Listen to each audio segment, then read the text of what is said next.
Lucas 20.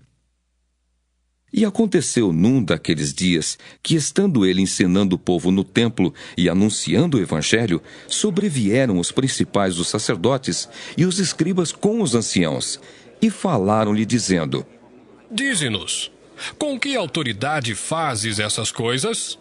Ou quem é que te deu esta autoridade? E respondendo ele, disse-lhes: Também eu vos farei uma pergunta. Dizei-me, pois, o batismo de João era do céu ou dos homens? E eles arrazoavam entre si, dizendo: Se dissermos do céu, ele nos dirá, então por que o não crestes? E se dissermos dos homens, todo o povo nos apedrejará, pois tem por certo que João era profeta. E responderam que não sabiam de onde era. E Jesus lhes disse: Tampouco vos direi com que autoridade faço isto. E começou a dizer ao povo esta parábola: Certo homem plantou uma vinha, e arrendou-a a uns lavradores e partiu para fora da terra por muito tempo. E no devido tempo, mandou um servo aos lavradores para que lhe dessem dos frutos da vinha. Mas os lavradores, espancando-o, mandaram-no vazio. E tornou ainda a mandar outro servo. Mas eles, espancando também a este e afrontando-o, mandaram-no vazio. E tornou ainda a mandar um terceiro. Mas eles, ferindo também a este, o expulsaram. E disse o senhor da vinha: Que farei? Mandarei o meu filho amado. Talvez, vendo-o, o respeitem. Mas vendo, os lavradores arrazoaram entre si, dizendo: Este é o herdeiro. Vinde, matemo-lo, para que a herança seja nossa. E lançando-o fora da vinha, o mataram. Que lhes fará, pois, o senhor da vinha? Irá e destruirá estes lavradores e dará a outros a vinha. E ouvindo eles isso, disseram: Não seja assim.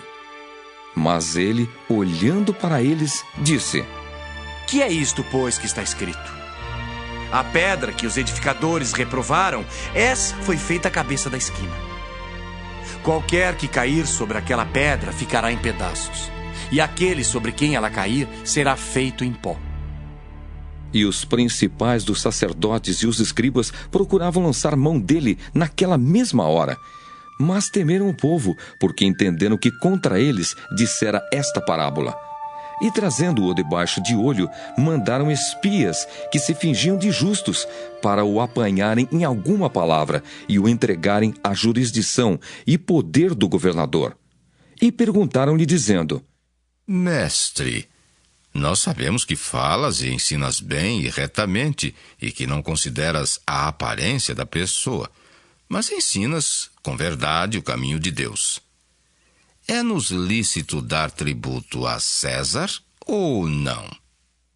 E entendendo ele a sua astúcia, disse-lhes: Por que me tentais? Mostrai-me uma moeda. De quem tem a imagem e a inscrição? E respondendo eles, disseram: De César. Disse-lhes então: Dai, pois, a César o que é de César, e a Deus o que é de Deus. E não puderam apanhá-lo em palavra alguma diante do povo, e, maravilhados da sua resposta, calaram-se. E chegando-se alguns dos saduceus, que dizem não haver ressurreição, perguntaram-lhe dizendo: Mestre, Moisés nos deixou escrito que se o irmão de alguém falecer, tendo mulher e não deixar filhos, o irmão dele tome a mulher e suscite posteridade a seu irmão. Houve, pois, 7 irmãos, e o primeiro tomou mulher e morreu sem filhos. E o segundo e o terceiro também a tomaram, e igualmente os 7. Todos eles morreram e não deixaram filhos. E por último, depois de todos, morreu também a mulher. Portanto, na ressurreição, de qual deles será a mulher? Pois que os 7 por mulher a tiveram. E respondendo Jesus, disse-lhes: Os filhos deste mundo casam-se e dão-se em casamento. Mas os que forem havidos por dignos de alcançar o mundo vindouro e a ressurreição dos mortos, nem hão de casar, nem ser dados em casamento. Porque já não podem mais morrer, pois são iguais aos anjos e são filhos de Deus, sendo filhos da ressurreição. E que os mortos hão de ressuscitar também o mostrou Moisés junto da sarça, quando chama ao Senhor Deus de Abraão, e Deus de Isaque, e Deus de Jacó. Ora, Deus não é Deus de mortos, mas de vivos, porque para Ele vivem todos. E respondendo alguns dos escribas, disseram: Mestre, disseste bem. E não ousavam perguntar-lhe mais coisa alguma. E ele lhes disse: Como dizem que o Cristo é filho de Davi? Visto como o mesmo Davi diz no livro dos Salmos: Disse o Senhor ao meu Senhor: Assenta-te à minha direita, até que eu ponha os teus inimigos por escabelo de teus pés. Se Davi lhe chama Senhor, como é ele seu filho? E ouvindo-o todo o povo, disse Jesus aos seus discípulos: Guardai-vos dos escribas, que querem andar com vestes compridas e amam as saudações nas praças e as principais cadeiras nas sinagogas e os primeiros lugares nos banquetes, que devoram as casas das viúvas, fazendo por pretexto largas orações. Estes receberão maior condenação.